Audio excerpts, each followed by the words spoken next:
大家好，我们是大叔中文。好，我们大叔已经很久很久没有邀请嘉宾了，但是今天这一位我们一定要邀请。为什么呢？等为什么呢？来了对对对，等好久好久好久好久好久，终于等到他了啊！对那我们请Ben叔来讲一下，为什么我们要邀请他呢？隆重介绍一下。今天这个嘉宾可是大有来头啊，哦而且有很大的标签。就是嗯最近其实我有看到报纸，然后报纸上有一张照片，就是很多这个外国朋友，他们一把举起来一个帅小伙儿，然后把他托举到天空。哦，就是他吗？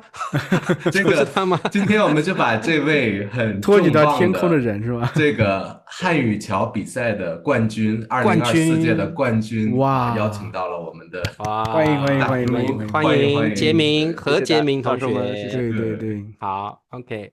那我们今天邀请到杰明，当然我们要聊聊一些汉语桥比赛的事情哦。那我们就直接先聊汉语桥好了，因为等一下我也想了解一下杰明是怎么样学习中文的。对啊，这怎么能学个相信大到这种家都非常程度呢？对，好，那杰明，因为我们上一次在大叔中文的聊天课里跟你聊过天了，那个时候你就告诉我们你要参加汉语桥比赛，对，没想到过了没多久，这个好消息就传来了，你得了，哎，这个你自己讲好了，你得了第几名？我得了全球第一名，全全球哎，同学们，全球哎，哎，全球是这个大叔何德何能啊，竟然能选对，这个邀请到全球第一名是真的很不简单啊。对对，杰明，你可不可以讲一下你那个时候？我们很想知道你那个时候比赛的过程，比了什么？然后你那时候紧不紧张？然后是不是世界各地的好手？其实那个竞争是很激烈的，对不对？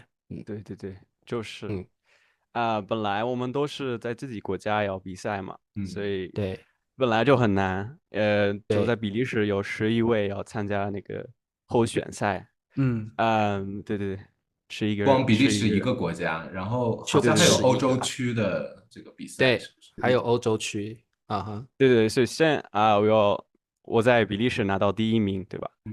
这个也有表演，要演讲，也有知识问答，然后其实对手当时也真的很不错，有一个越南的，还有一个摩洛哥的，他们中文也非常好，表演也非常厉害，所以一直都是很激烈的竞争嘛。然后拿到了第一名，比利时第一名。就是全球各国的朋友们都来中国嘛，要继续比赛，所以一共有147个选手。哇，这么多人！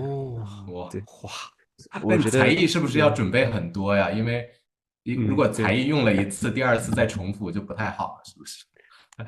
不太行，对，所以我们还是跟我这里的老师，在比利时的老师们，我就聊一下，就谈一下怎么改一下这个，因为我本来的表演就是脱口秀，所以我们而且那个时间也变短了，在中国你要讲你的表演只有3分钟，还有30秒的演讲，对，3分钟还有30秒。对，所以很短。然后在比利时我有8分钟，所以我们要对缩短，也就是对很多30秒的脱口秀吗？30秒的演讲，30秒的演讲加上3分钟的脱口秀，是不是？对对对，就是 OK。但是时间可以自己安排，如果你想聊20秒，然后3分钟10秒的表演也行，对，可以改。对，但是一定要很短，所以我跟老师们就聊了一下，讨论了怎么改，所以一直要考虑这个。但是，对对对，所以在准备的过程当中，我可能在比利时也有每天会上大概三个小时的课，跟他们一起就是1对1的课，怎么说那个脱口秀，怎么说的更厉害，是哪些部分要就是注意一下对，所以这个我们练的不少，然后在家里即使这个暑假的时候，我一直在准备卡片，知识问答我也在准备。所以因为我看过之前拿到第1名的选手们，其实他们也是这样准备的是卡片，就是死背所有的知识问答。对，所以我就是准备了不少嘛。知识问答都涉及到什么类型的题目？是中国的地理啊、文化呀，还是什么类型的题？所有还有所有的，你想到什么，他们都可能会考你。古诗词啊，那就范围特别广了。那你是怎么找题目的这些东西？是老师帮你找还是怎么样？应该有考古题吧？是不是？对，之前的一些问题可以考一下，对，题目试题都可以再考一下，可能会再次出现。就是第1轮嘛，你到了那个中国，然后第一个比赛就是150个选手进30，然后这么残酷，对150对进30，刷掉很多120个人，很难。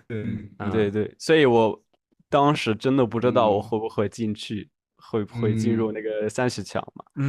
对，然后我们有考试，就是第一个他会考你的就是那个考试知识问答，然后第2个就是体验比赛，就是一些体验赛，我们有一些活动啊，你要参加，然后接着他们会要考你，他们会说他这个体验的时候学到是什么东西，然后他会给你分数啊，你这个体验的项目大概有什么？能不能给我们分享一下？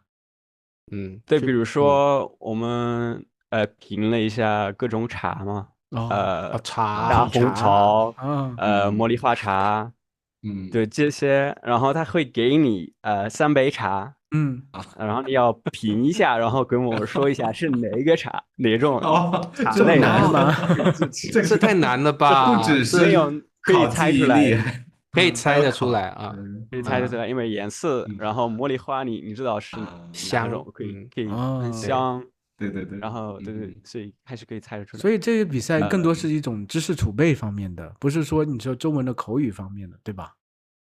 对，口语也有重要。口语有，对，第2部分就是你的演讲和表演放在一起，就是3分钟30秒嘛，所以但是口语对才30秒左右说话，所以其实本来还是少，然后他给你的分数也大部分就是挺高的，都挺高，所以你不知道到底谁会进入嘛，然后也所以我们有这个还有第3个部分就是你的写作能力，对吧？所以你这个是最后一次考试，是30强之前的最后一次考试。为什么呢？因为我们已经就是体验了不少的中国，我们已经在那里2周左右。然后你要写什么呢？要写你的经历，你在这里体验了一些什么呢？所以你要都写出来。然后他也会去考你就是你写作的能力嘛。所以我这个也准备了不少，就是用了一些诗词啊。就是要用很多成语，大家都是这样，我有了这么多成语啊，我有这个成语啊，大家都这么说。准备了不少。杰明，你们考写作是现场写，还是在自己的宿舍还是哪里写？他是现场考你写作吗？对，现场考你。现场考对，但是可以准备，大家都可能会在宿舍准备不少，然后你要到那儿，然后你有90分钟，我觉得是90分钟可以考写出来，就是并不多，才多少字来着？我觉得是300字吗？300字，字越少越难写，写作是字越少越难写。所以到了30强，你们就去那个 CCTV 的舞台录制了对，就是对他们会筛选，他们会选择每周看你的那个每周的那个选手多少，所以你就知道多少会进入。所以我们欧洲有7位，非洲8位，就每周非洲8位啊，对，每周好像5位，大洋洲3位，然后亚洲7位，所以对，然后你们是代表嘛各自的州出战吗？还是怎么样？对，先要就是跟你欧洲的选手先要比赛啊，因为要拿到你自己的州的第一名。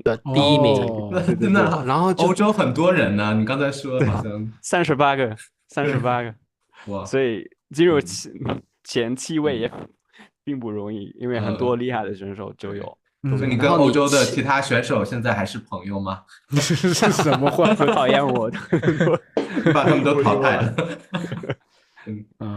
没有，其实我的室友从北京开始，因为我们先去北京嘛，3天，然后去福建各种城市，然后我的室友他是斯洛伐克的，那个选手，他从北京一直到福建的最后一天，都是我的室友，然后他是欧洲第2位，他变成了第2名，所以第2名啊，是第2名，你们俩很有缘分，对，对，所以我们进入30强嘛，然后你要选出第1名，什么节目什么环节了呢？他有抢答、知识抢答，然后他还有共答题，然后他也有结束了之后，他有2位是最高名的，就是得了最高的分数，就是然后最高的2位他们要对决，对吧？他们要对决干嘛呢？演讲。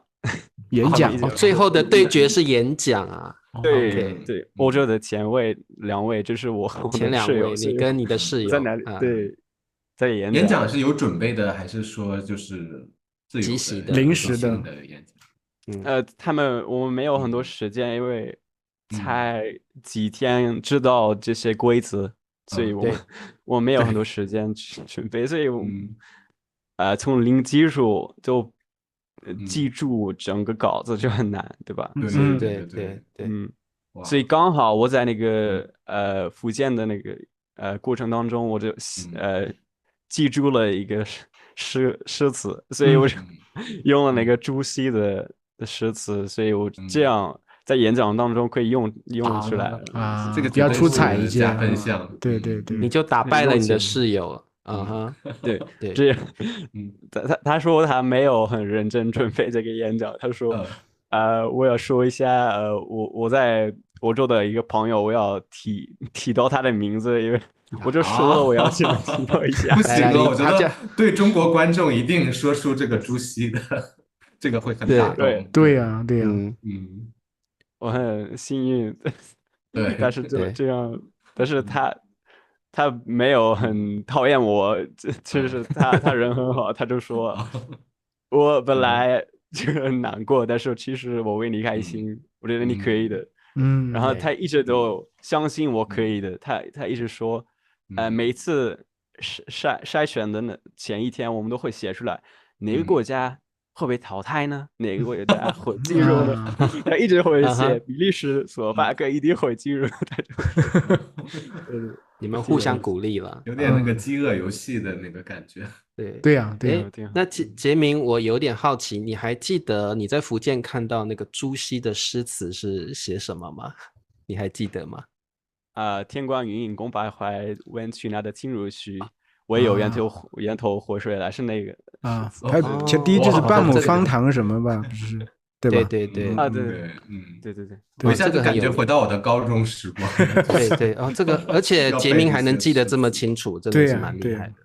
OK，就是我们穿行那个九曲溪上就看到了这些词，对，诗词。那我觉得其实杰明能赢，最终还是对中国文化这些东西理解比较多，记得比较多。对吧？因为后面很多考的都是这些点比较多嘛，知识啊、文化类型比较多嘛。就是口语已经是最基本的东西了。对的，到最后还是考你们文化，还有这个中国的底蕴，这些文化底蕴这种东西啊，所以很不简单。所以我觉得我们来问一下好了啊，就是杰明学习中文的过程是怎么样？然后最后我们等一下谈一下学习中文的方法啊。那杰明我想最早就问到你当初接触中文的过程是怎么样？对，告诉我们一下。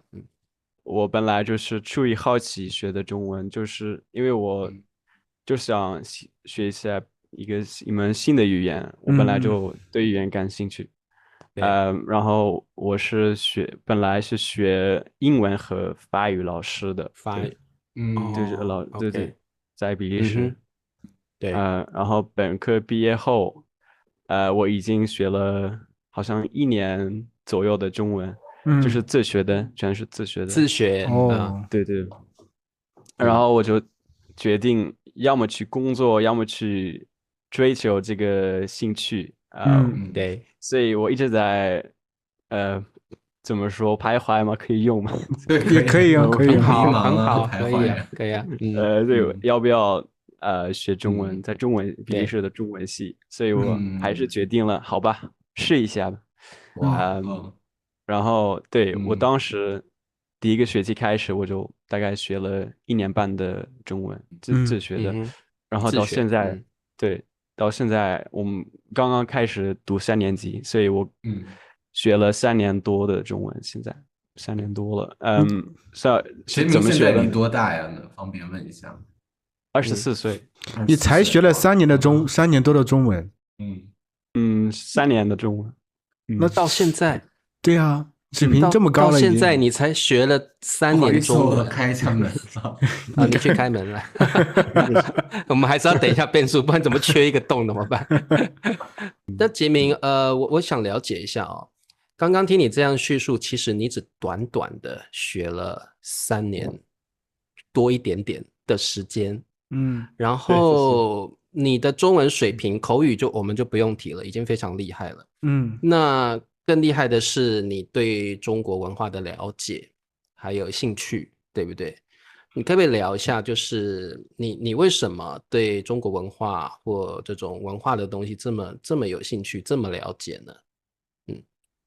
因为就是中国就很陌生，对我们来说，我们就是并不了解，然后就是很新鲜的东西，所以我就是如果我想把这门语言学好，我就真的打开了一扇门，然后就可以了解那么多，跟那么多人聊天，真的深刻的去了解一下，然后我觉得这个就是我的动力就是这个，对。所以我就这样一直下去，每天都很努力学习。可是杰明，现在你拿到冠军了，你现在有没有下一个目标？下一个目标是什么？新的一门我想学很多语言，其实本来就想很多，可能阿拉伯语、俄语也很难，这是太难了，我知道。但是越陌生，我就越有动力去学，因为就可以去了解。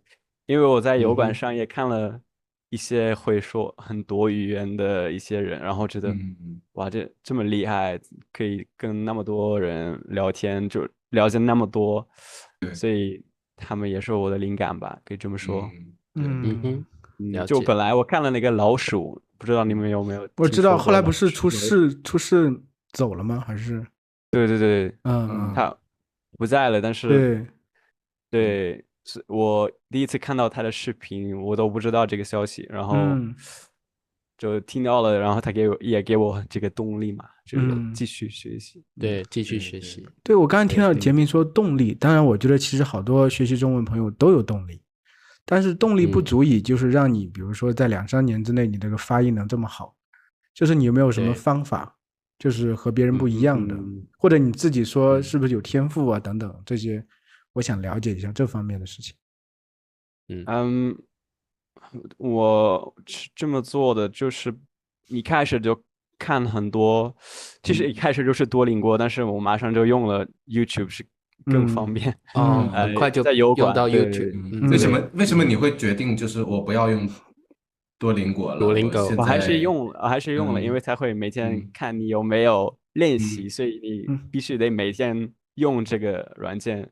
就是对，必须得每天学习，就你的基本的习惯词汇是多邻国，基本的词汇，对，就是那个 HSK 1、2、3年级，1、2、3级，还有4级有一点点4级的词汇，然后用了那个 YouTube，因为 YouTube 上它有很多那个按照你的水平的视频，所以我就对，初学者的内容很多，对，对，所以每天都看了各种视频，也就是尽可能找到了一些中国人，然后马上就用到了，就是学以致用嘛，所以马上我学到的这种东西都用起来。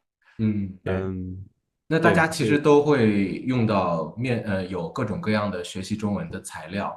你在用这些材料的时候，你有没有一些技巧啊，一些窍门呢？你觉得可以分享给大家？你觉得对你学习特别高效的一些小技巧？我用的是那个 Playco 词典，这个很重要。我每次就听到一个新的词，就放进去，然后就可以再看一遍，就是可以看几遍。里面的例句啊，例句很重要，就可以看例句，然后在哪一个词会出现这个词，就是它有哪些搭配。对，这样，比如说词这个词啊，是词典，是生词，但这个词就是汉字会出现，所以可以这样，就是了解这个它的逻辑性，这很重要。对，然后就是看到很多例句，你会有这个感觉，它是怎么用的，这个词到底是怎么用的。但是输入很重要，就是看了很多，可能一开始就看了6个小时的视频嘛。每天6小时是吗？每天6小时啊？会有6个小时，会有2个小时就它会改嘛，有的时候很长时间，有的时候还行。你怎么那么有动力可以看6个小时？对，因为6个小时是很长的时间。对啊，这可能早上一个小时，然后下午1-2个小时，3个小时，然后看的内容是不一样的吗？还是说同一个材料你反复的看？就是或者是刷那个词典1个小时没有问题，一直在看，一直在看怎么用。对，你真的要就是一种 obsession，你可以这么说，就是沉浸于这门语言。对，就是想学的越快越好，这个意思。你的动力就是说我要早一点达到这个水平，对，是吗？对，我想很快就学会。对。对，我还有一个问题，就是你才接触油管上的这些视频，这些中文的水平是比你高很多，是高一点点，还是和你水平相当的这种视频？一开始是相当的，但是最好的是如果是比你水平高一点，就是最好的。因为你要，如果你听得懂90%就可以，就是挺好的。有的词是新的，但是如果是太多的话呢，就不行了。对，那我还有一个问题，就是你大概学了多久能听得懂大叔的内容？可能它需要字幕嘛，一开始，所以可能7-8个月吧，然后1年半我真的大部分都可以听得懂。1年半我的水平已经，就是我还没有进入哥特大学的时候，我其实可以比较自然的说话，可以比较自然的就听得懂啊，有这个交流的这些机会，已经有。要多久才能听懂灿叔？还听不懂，真的没有真的啊，没有开玩笑，我都听得懂。OK， 了解。那不过杰明，你刚刚说的都是比较输入的部分，你个人就是判断一下啊，评价一下，你觉得以你个人为例啊，学习中文的输出跟输入哪一个对你比较重要？然后你对输出跟输入的比例，你个人觉得应该要多少会比较合理一点？一开始输入99%，然后然后过了几个月你才可以用，但是一开始一直输入，但是你的脑子里也会反复，还是反复一下，对，怎么说的，重复一下，但是真的要用起来，这是几个月后，所以可能比例是什么样的呢？以后可能输入是70%吧，70%，70%，差不多70、80，差不多。还是以输入为主了。对，现在的话可能平衡了吧，大概平衡了，50-50这样子。对，那杰明，你输入的方法，我觉得我们都聊得蛮多的了然后同学大概也知道去哪里找。我觉得输出的方法可能同学们会觉得比较不容易找到。你个人的输出，你是采取什么方法？你说找中国人，你是用什么方法找中国人？然后你或者是你有没有一些特别的方法，在输出这一块有特别的学习方法或技巧？一开始就是找中国人，就是他网站这些一些软件都可以用，可以马上就跟中国人聊天的那种软件。你是发信息聊天，还是你就语音、视频聊天？都有其实，打字，对，还有视频都有，就这些机会，Tandem，比如说 Tandem，italki 这些，还有那个 Playcode 词典，它有这些颜色，它可以看到是哪个声调，所以我看了那么多的词典，如果你每天去看1个小时的词典，你会知道颜色是什么颜色，是怎么发这个音，习惯了，这个声调是什么。然后第3个就是看专门的视频，他会教你怎么你的舌位在哪儿呀，你怎么发这个音，是很仔细的去看它是怎么发出来的这个音。第4个是什么呢？就问老师，问一些中国人，我的发音怎么样，怎么能提高那个水平。所以这4个方法非常重要。对，那杰明，对，我们聊了你参加比赛的经历，你学习中文的经历。我很好奇，就是你在学习中文以后，那你对你的生活有没有哪些变化，或者你的想法有没有一些思考啊？你有哪些改变吗？一些肉麻的东西就是更包容嘛，更包容，更理解。你觉得自己我不要那个很大的啊，要就是你每天的生活，个人的生活，对就是拿到了一种满足感嘛，然后拿到了这个个人的目标，对我也很重要。我有一个目标了，我知道我想做什么了。本来我就不知道怎么做，怎么想，所以我觉得我真的用起来了这个好奇心嘛。还有我看你已经搬到中国生活了，你已经在那边继续你的学业啊。如果你不学中文的话，你不会做出这个选择吧？对，我好几千的人我没有认识，对，好多故事我没有听过，有那么多吃的我没有试过，所以我真的对真的开心，我就然后在中国旅游了，就是那么多地方没有看过，就是对，我觉得这个是最大的动力嘛。这个5年前我没法想象，当然我会在这里做这个视频跟你们聊。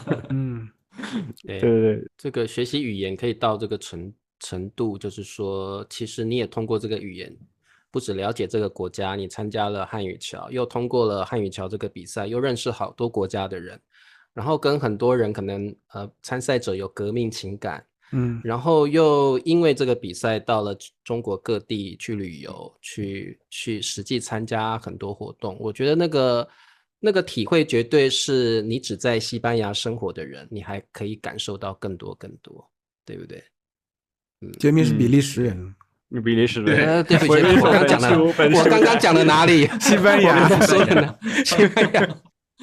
本书里在学中文，本书你该学中文了，你中文太烂了。转到我，这个点到，我也发现你的中文太好了，本老师。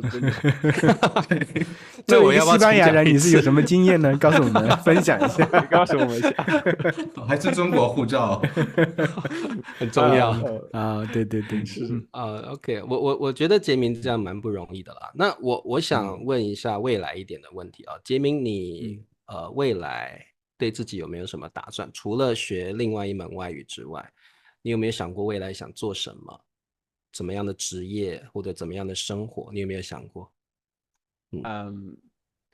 这个可能跟外交有关的，或者是真的，我打算真的要用起来这门语言，就是因为我学到这里就这个程度，我真的想就是继续学，因为可能我也要读硕士嘛，我有这个奖学金，所以是1年的奖学金，所以我想继续学习，然后可能更跟那个外交有关的工作可能比较适合我，就是我还不清楚，现在可能会有机会，很多机会，然后慢慢想嘛，就是听一下别人是怎么学会了中文，然后中文系毕业，他们做些什么，就问他们他们的意见是什么，就好。那这个杰明，我想最后呢，可不可以？我蛮想了解你怎么描述自己的个性，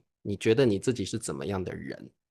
对，看是哪一天，看是哪一天，这是什么？每一天你都是不一样的不一样的人性格，对不对？不是，今天是很成熟的。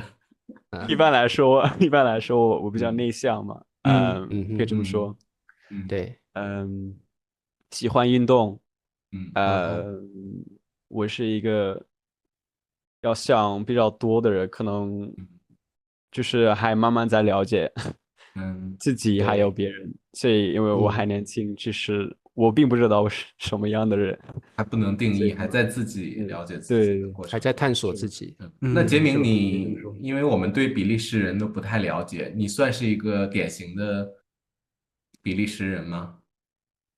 不算吧，就是外貌，你的意思是还是不是？就是我们三个好像对比利时的人了解比较不太少了解啊，你可以给我们介绍一下，是什么样的人呢？我们正好你以后要做外交官呢，你要代表对，我国家们是什么样的人呢？对呀，然后比利时人有什么特色啊？然后性格都是怎么样？或者关于比利时，三位大叔一定要知道的。对，但是我们这个国家很多就是3个官方语言，德语、法语、荷兰语，所以我们好像不是一整体，可以这么说嘛，就是比较分散的嘛。就有这个德语区啊，有这个各个语言的区，然后布鲁塞尔就是2个语言，所以都有在一起。北边是荷兰，荷兰语，然后南方就是法语。所以3种语言你都会说，对吗？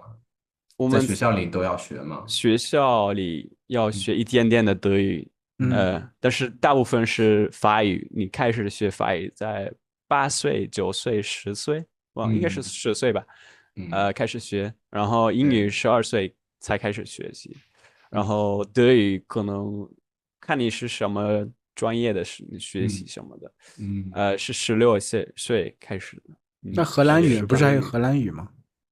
荷兰语就是母语，也要学习。荷兰语是母语，算母语。所以杰明并没有比利时语这种语言，并没有比利时语。没有吧？对，没有口音吧？能算就是说这些语言的口音会不会？对，我们荷兰语就是荷兰的一个，这是荷兰人说的是我们的荷兰的口音。我们是开玩笑的，不是，就是口音，我们被糊弄了，我们很信你的，我们是很单纯的3位大叔。没有，这是口音嘛，但是语言就是一模一样，你都可以听得懂他说什么。法语就是法国的口音，可以这么说，德语的口音，对，没有什么一个比利时语，所以我们人比较难定义嘛。我真的不知道怎么定义一个比利时人。比利时人开放啊，比较热情，可以还是比较内敛一点。对，可以这么说，比较热情。就是中国人来这里，他们会说你们比利时人真的很热情，对，就是比较开心吧，可以这么说。喜欢可可以说喜欢抱怨，就是说啊天气真差，今天跟法国人一样喜欢抱怨嘛，一点点吧，有这个影响，怎么说？OK，不是也比较浪漫吗？我听说有这个巧克力啊，有巧克力很好吃，钻石之都啊，还有这种对。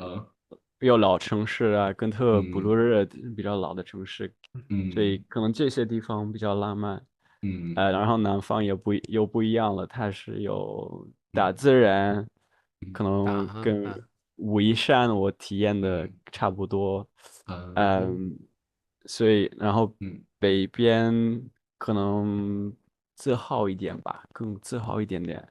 我们可能我北方人会骂南方人太懒，这些会这么说。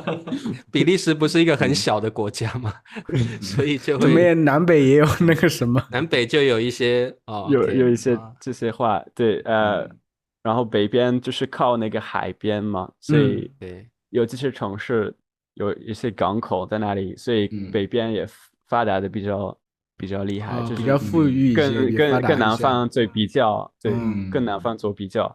然后我们本来是和荷兰是一个国家，北边和这荷兰是一个国家，然后南方和这个法国是一个国家。对，是这样的。